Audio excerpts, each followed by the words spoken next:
लो आ गया हूं दोस्तों, फिर से आप लोग के सामने बहुत ही बेहतरीन टॉपिक पे हम लोग डिस्कशन करने जा रहे हैं। रिसेंटली एक केस सामने आया है। कर्नाटक के जो हेल्थ वर्कर्स हैं उन्होंने 2 डोज कोविशील्ड की ले ली है और उसके बाद में भी उन्होंने कोवैक्सीन की एक और डोज लगवा ली है। तो यहां से ये बात हम लोग क्लियर करेंगे कि क्या कोविशील्ड लेने के बाद उनके अंदर एंटीबॉडीज डेवलप नहीं हुई थी। यदि इन्होंने कोविशील्ड के बाद कोवैक्सीन और लगा ली है तो फिर इसके साथ में क्या गलत हो सकता है। क्या गवर्नमेंट जो है वो इसके लिए रेस्पॉन्सिबल नहीं है। कल को मान लीजिए कि इनके हेल्थ का कोई इशू आता है तो फिर इसके जिम्मेदार कौन होगा। देखिए, सिक्के के दो पहलू हैं। एक तरफ वैक्सीन शॉर्टेज चल रही है और वहीं पर दूसरी तरफ ओवरडोज लगाई जा रही है। लेकिन यहां पर कर्नाटक जो है वो एक अकेला राज्य नहीं है। ऐसे केस जो हैं वो तमिलनाडु के अंदर भी सामने आए हैं। टाइम्स ऑफ इंडिया का हम लोग यहाँ पे आर्टिकल देख सकते हैं जहां पर ये बताया गया है कि कोवैक्सीन जो है वो लगाई जा रही है after 2 doses of Covishield. News हम लोग जान लेते हैं कि न्यूज क्या कह रही है।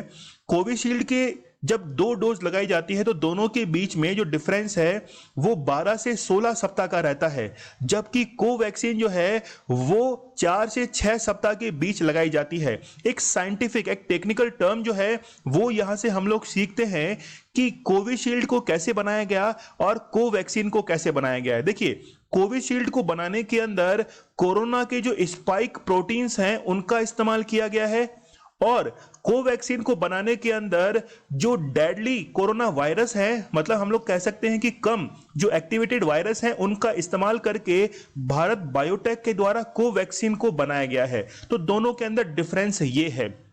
इसके बाद में ही कि यदि किसी वर्कर ने एक बार डोज लगा ली है तो फिर दोबारा डोज लगाने के लिए उसे अदर आईडी जो है वो जरूरत पड़ेगी। और यहां पर भी यही हुआ कि उन्होंने डिफरेंट टेलीफोन नंबर और डिफरेंट आईडी जो है वो इसमें यूज की है। लेकिन इसके पीछे उनका ओपिनियन क्या है।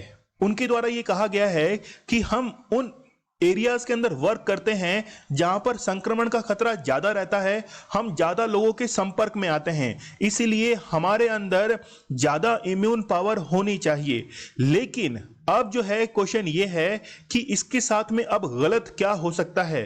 देखिए, हेल्थ वर्कर है, अब अगर इसने सेकंड जो है वो डोज दूसरी लगवा ली है, जैसे मान लीजिए कोविशील्ड लगा ली, दोनों डोज कंप्लीट की, उसके बाद में कोवैक्सीन लगा ली, अब इसकी हेल्थ के ऊपर क्या इफेक्ट होगा, ये अकाउंटेबिलिटी कौन करेगा। अब तो चलिए, स्टडी ग्लोज आप लोगों के लिए बहुत ही बेहतरीन कंटेंट लेके आता है। नॉलेज इज पावर, ये हमारी टैगलाइन है।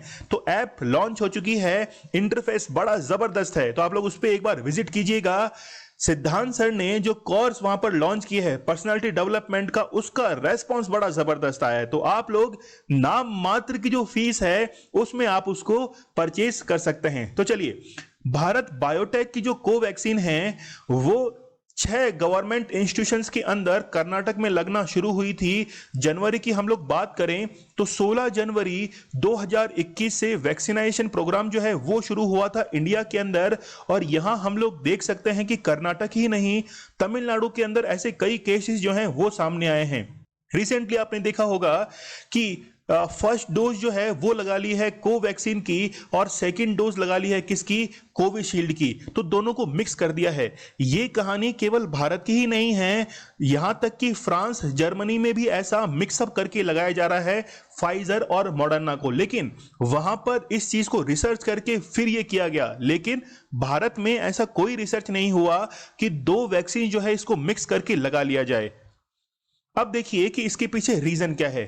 रीजन यहां पे ये सामने आया है कि जो हेल्थ वर्कर्स हैं उन्होंने दोनों डोज ले लिए हैं कोविशील्ड की, लेकिन उसके बाद में भी इनके बॉडी के अंदर एंटीबॉडी जो है वो डेवलप नहीं हुई, क्योंकि रिजल्ट जो है वो नेगेटिव आया है। तो रिजल्ट नेगेटिव आने का मतलब है कि एंटीबॉडी जो है वो डेवलप नहीं हुई, इसीलिए इन्होंने कोवैक्सीन लेना शुरू कर दिया। लेकिन ये तो आप मान सकते हैं कि किसी भी डॉक्टर ने ये रिकमेंड नहीं किया होगा कि आप कोवैक्सीन ले लीजिए। इन्होंने खुद अपनी इच्छा से ये कोवैक्सीन लेना शुरू कर दिया था। यहां पे एक्सपर्ट की एडवाइस भी हम लोग देख सकते हैं।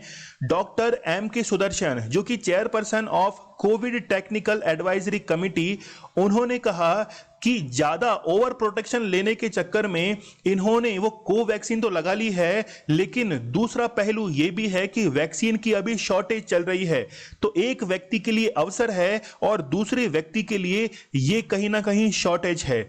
यहां पे हम लोग कर्नाटक के जो टॉप वायरोलॉजिस्ट है इनकी राय भी हम लोग देख सकते हैं। डॉक्टर टी जैकब जॉन, इन्होंने कहा है कि मुझे कुछ डॉक्टरों ने पूछा था कि क्या जोखिम है। मैंने कहा कि मैं कोई सिफारिश नहीं कर सकता या वे जो कर रहे थे उसे मंजूरी नहीं दे सकता, मतलब कि इस काम को करने के लिए मैं कोई मंजूरी या सिफारिश नहीं कर सकता हूं, क्योंकि इसमें क्या जोखिम है इसका अंदाजा मुझे भी नहीं है। देखिए यहां से थोड़ा सा हम लोग समझने की कोशिश करते हैं। जब आप लोग फर्स्ट डोज लेते हैं तो कोरोना वायरस के जो स्पाइक्स हैं यहां पर कुछ एंटीबॉडीज जो है वो अटैच होना शुरू हो जाती हैं। तो ये मान सकते हैं कि 33% जो है कोरोना को कवर कर लिया है एंटीबॉडीज ने। लेकिन जैसे ही सेकेंड डोज आप लगाते हैं तो उसके बाद में कोरोना के स्पाइक प्रोटीन पर लगभग 92% तक कवर कर ली जाती है एंटीबॉडीज के द्वारा। और यहां पे आप लोग देख रहे हैं कि और भी एंटीबॉडीज जो हैं वो अटैच करने के लिए तैयार है। चलिए मान लेते हैं अब कि कोवैक्सीन की एक डोज और लगा ली है, तो यहां पे देखिए ओवरलोड हो चुका है एंटीबॉडीज का, मतलब 100% सुरक्षा तो मिल ही चुकी है, उसके बाद में ओवरलोड जो है वो हो चुका है।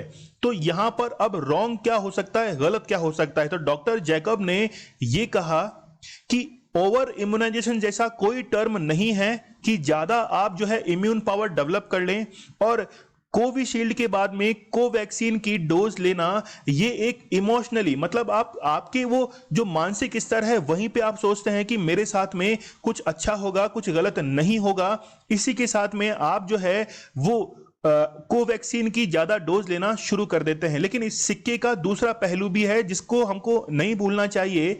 74% scheduled health workers did not gate second shot. तो ये सिक्के का दूसरा पहलू है कि दूसरी तरफ जो वैक्सीन है वो शॉर्टेज चल रही है और एक तरफ उसकी ओवरडोज लगाई जा रही है। तो देखिए ये लोगों को समझने की जरूरत है कि कहीं भी गवर्नमेंट की गाइडलाइंस नहीं है, जैसे गवर्नमेंट गाइडलाइंस देती है उसके अकॉर्डिंग जनता को चलना चाहिए। एक क्वेश्चन मेरा आप लोगों से ये है कि from where corona virus got its name, corona virus का नाम कैसे पड़ा है, ये मुझे आप लोग कमेंट सेक्शन में देना। जो भी आपका आंसर हो मुझे कमेंट सेक्शन में देना मत भूलिएगा। स्टडी ग्लोज आप लोग के लिए बहुत ही बेहतरीन कंटेंट लेके आता है। नॉलेज इज पावर, ये हमारी टैगलाइन है, तो आप इसे शेयर और सब्सक्राइब करना ना भूलिएगा। चलिए हम लोग मिलते हैं नेक्स्ट टॉपिक के अंदर, तब तक के लिए धन्यवाद, थैंक यू।